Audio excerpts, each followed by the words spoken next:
ආයිබෝවන් අද අපි කතා කරන්න යන්නේ ඇත්තටම හිත කම්පා කරන සිදුවීමක් ගැන.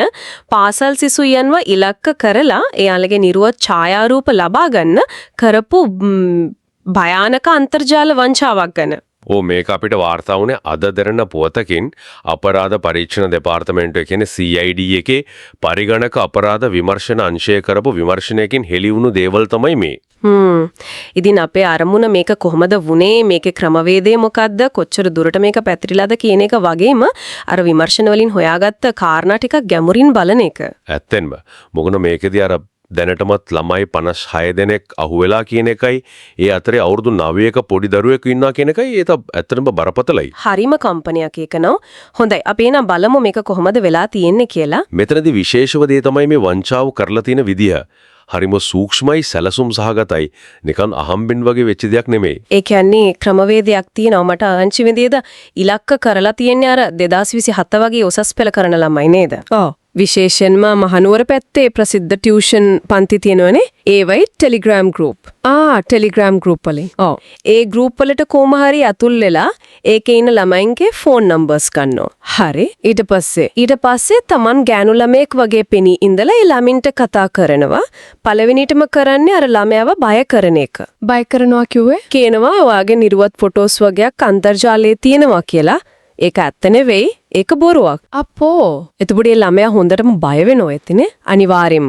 ඒ බය වුණාට පස්සේ උදව්වක් කරන වගේ තමයි ඊළඟ පියවරට යන්නේ. ඒ කොහොමද? කියනවා මේ ෆොටෝ සයින් කරගන්න ඕන නම් කාන්තාහා ළමා කාර්යාංශයේ ඔන්ලයින් සර්විස් එකට කියන්න කියලා. එතකොට තමයි අනිත් පැත්ත පෙරලෙන්නේ. හරියටම. මෙතන තමයි සූක්ෂමම හරිය. ඊට පස්සේ අර මුලින් කතා කරපු කෙනාම දැන් එයා කාන්තාහා ළමා කාර්යාංශයේ ඔෆිසර් කෙනෙක් වගේ රංගපානවා. ඒ කියන්නේ ව්‍යාජ ටෙලිග්‍රෑම් එකකින්. ඔව්. ව්‍යාජ ටෙලිග්‍රෑම් ගිණුමක් හදාගෙන ඒකෙන් අර ළමයට කතා කරනවා. තමන් නිලධාරියෙක් කියලා පෙන්නලා නියෝග දෙනවා, සමහර වෙලාවට බය කරනවා. අන්තිමට ඒ ළමයෝම පාලනය කරලා එයා ලවාම යාගේ නිර්වත් ඡායාරූප ගෙන්න ගන්නවා. බලන්න ඒකේ තියෙන භයානකකම. බය කිරීමයි ව්‍යාජ බලයක් පෙන්නන එකයි දෙකම යූස් කරනවා. මේ වගේ ව්‍යාජ බලයක්, ෆේක් ඔතොරිටි එකක් හදලා කරන දේවල් වලට ළමයි ඇත්තටම අහු වෙනවද? අවාසනාවකට මොකද බය වෙලා ඉන්න වෙලාවක නිලධාරියෙක් කිව්වම ඒක ලේසියෙන් විශ්වාස කරනවා. අනිත් එක අන්තර්ජාලයේ කවුද ඉන්නේ කියලා හරියටම හොයාගන්නත් අමාරුයිනේ. හරි. එතකොට විමර්ශනය වලින් මේ ගැන තව මොනවද හොයාගෙන තියෙන්නේ? ඔව්.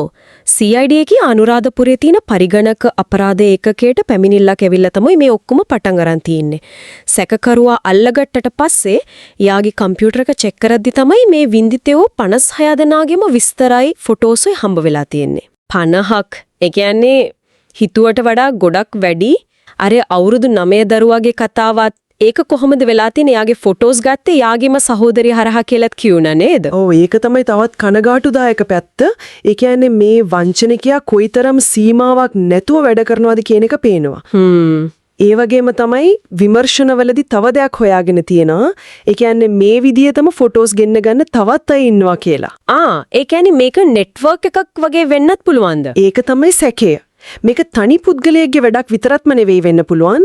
කොහොම හරි විමර්ශකයෝ ටෙලිග්‍රෑම් සමාගමෙන්ම තොරතුරු අරගෙන තමයි මේ ව්‍යාජ ගිණුම් පාවිච්චි කරපු කෙනාව හොයාගෙන තියෙන්නේ. අන්තිමේදී සැකකරු අත්අඩංගුවට ගත්ත කිංගල්ල පැත්තලු නේද? වයස 22ක තරුණයෙක්.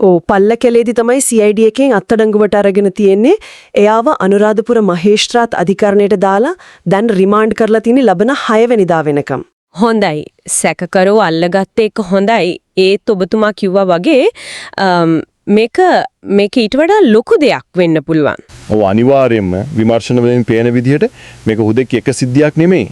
අන්තර්ජාලය හරහා ළමයන් විලක්ක කරන යම්කි සංවිධානාත්මක බවක් තියෙන පුළුවන් ක්‍රියාවලියක් ගැන සැකයක් මතුවෙනවා. එතකොට මේ හැම දෙයකින්ම අපිට ගන්න තියෙන ප්‍රධානම පණිවිඩය මොකක්ද? ඒ ප්‍රධානම දේ තමයි මේක ඊටාම සූක්ෂමව කරපු ළමයින්ගේ බය පාවිච්චි කරලා ව්‍යාජ නිලධාරීන් වගේ රඟපාලා කරපු බරපතල සයිබර් අපරාධයක් කියන එක.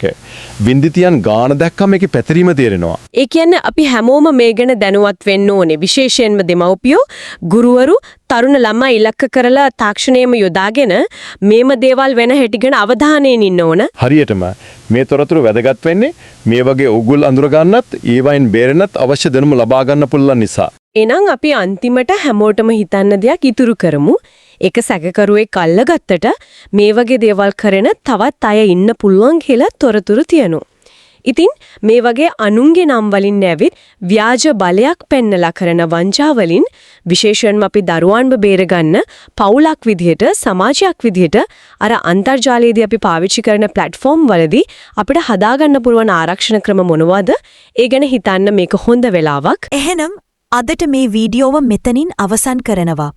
හැමෝම ආයෙත් වීඩියෝවක් රැගෙන එනකන් සතුටින් පරිස්සමින් ඉන්න. සුබ දවසක් හැමෝටම.